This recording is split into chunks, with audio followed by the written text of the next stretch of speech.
Have you ever wondered how to manage your finances effectively? If so, you're in the right place. Today, we're diving into the fascinating world of budgeting and saving. Why? Because understanding how to handle your money is a crucial skill that can transform your life. Whether you're just starting on your financial journey or looking to revamp your existing financial strategies, we're here to help. We'll explore everything from setting realistic financial goals to creating a budget you can follow, and even how to invest in your future. By the end of this video, you will have a clearer understanding of how to manage your finances.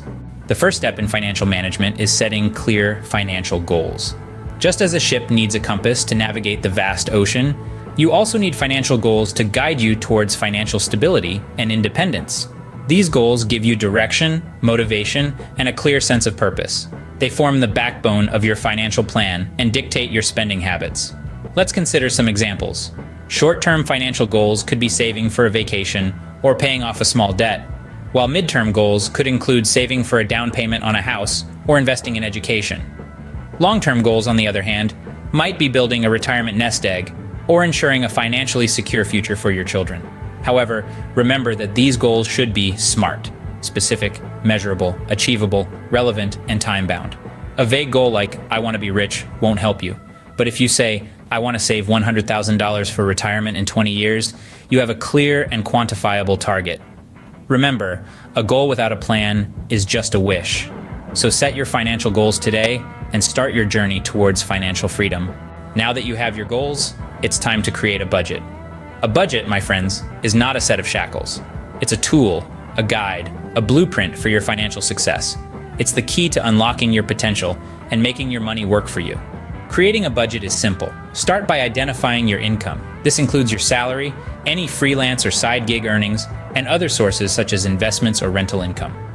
Once you've got a clear picture of your income, it's time to look at your expenses. These can be broken down into fixed expenses like your rent or mortgage, utilities, insurance, and car payments, and variable expenses like groceries, entertainment, and personal care. Keep in mind, tracking your expenses is crucial.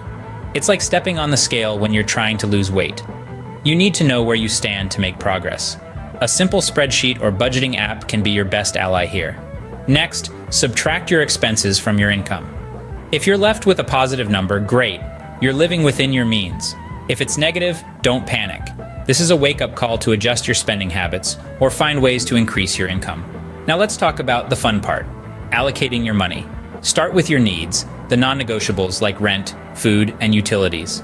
Then, allocate money towards your financial goals. Remember, every penny saved is a step closer to your dream vacation, a new car, or a comfortable retirement. Lastly, don't forget to set aside some money for wants. Yes, you heard it right. Budgeting doesn't mean depriving yourself, it's about balance. So, go ahead, enjoy that latte or buy that video game. As long as it's in the budget, you're good to go. Remember, the key to a successful budget is flexibility. Life happens, expenses pop up. Your budget should be able to adapt without derailing your financial journey. A realistic budget is your roadmap to achieving financial success. So buckle up, take control, and drive your way to financial freedom. An emergency fund is a crucial part of any financial plan. Picture it as your financial safety net. It's there to catch you when life throws you a curveball. Whether it's a sudden job loss, unexpected medical bills, or an urgent car repair, an emergency fund can keep you afloat without sinking into debt. So how much should you save? A good rule of thumb is to aim for 3 to 6 months worth of living expenses. It's a sizable amount, yes, but remember, Rome wasn't built in a day. Start small, set aside what you can, and before you know it, you'll have a substantial safety net. Now, where should you keep your emergency fund? It needs to be easily accessible, yet not too accessible that you're tempted to dip into it for non-emergencies. Consider keeping it in a high-yield savings account. This way, your money is not only safe and accessible, but it's also earning a bit of interest over time. It's worth noting that building an emergency fund isn't about hoarding money. It's about being prepared for the unexpected. It's about giving yourself the freedom to navigate life's ups and downs without financial stress. So start building your emergency fund today. Remember, even the smallest contribution can make a significant difference over time. An emergency fund gives you financial peace of mind. Let's talk about smart spending habits. It's not always about earning more, sometimes it's about spending less. But how can we achieve this? By making conscious decisions every day. Firstly, consider the difference between wants and needs. Needs are essentials, things we can't live without. Wants, on the other hand, are desires. Things that would be nice to have but aren't necessary for survival. By identifying and separating these two, we can cut unnecessary expenses. Secondly, take advantage of discounts and sales, but be careful not to buy something just because it's on sale. If you weren't planning to buy it in the first place, it's not a saving, it's an expense. Thirdly, practice the 30-day rule. If you want to buy something that's not a necessity, wait 30 days. If after that period you still want it, then go for it. Most of the time, you'll find that the urge to buy has passed. And finally, think about the long-term impact of your daily choices. That daily coffee from the fancy cafe, it might seem small, but over a year, it adds up. By making coffee at home, you could be saving a substantial amount. Remember, every little bit counts when it comes to saving. It's the small steps that lead to big changes. Smart spending habits are key to financial freedom. Investing is a powerful way to grow your wealth. It's like planting a seed today and watching it grow into a mighty tree over time. Now you might be wondering, where do I start? Well, let's demystify it. First, consider the stock market. It can be intimidating, but it's one of the most common ways people invest. You're buying a small piece of a company, and as that company grows, so does your investment. But remember, always do your homework before investing in any company. Next, we have bonds. Think of bonds as lending money to a company or government. In return, they pay you interest over a set period. Bonds are generally considered safer than stocks but offer lower returns. Then there's real estate. Buying property can be a solid investment. Whether it's a rental property or a home that you plan to sell later, real estate can provide a steady income stream and potential appreciation. Lastly, let's not forget about retirement accounts like 401(k)s or individual retirement accounts. These accounts offer tax advantages for your long-term savings. Remember, all investments come with risks. It's essential to diversify your portfolio. Don't put all your eggs in one basket, and most importantly, start investing as early as you can. The magic of compound interest works best over long periods.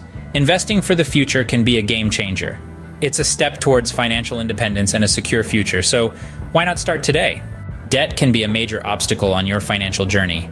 However, it doesn't have to be a permanent roadblock. The key to overcoming it lies in effective management and strategic payoff plans. Start by listing all your debts, from credit card balances to student loans. Prioritize them based on interest rates, with high-interest debts taking precedence. This strategy, known as the avalanche method, can save you a substantial amount in the long run. But not all debt is created equal. There's good debt and bad debt. Good debt, like a mortgage or student loan, can be an investment in your future. It's often tied to something that'll increase in value over time. On the other hand, bad debt, such as credit card debt, doesn't contribute to your financial growth and typically carries a high interest rate. Always aim to minimize bad debt. Remember, properly managing debt can lead to financial freedom. Let's quickly recap what we've discussed today. Setting clear financial goals, crafting a realistic budget, and tracking expenses are the building blocks of financial stability.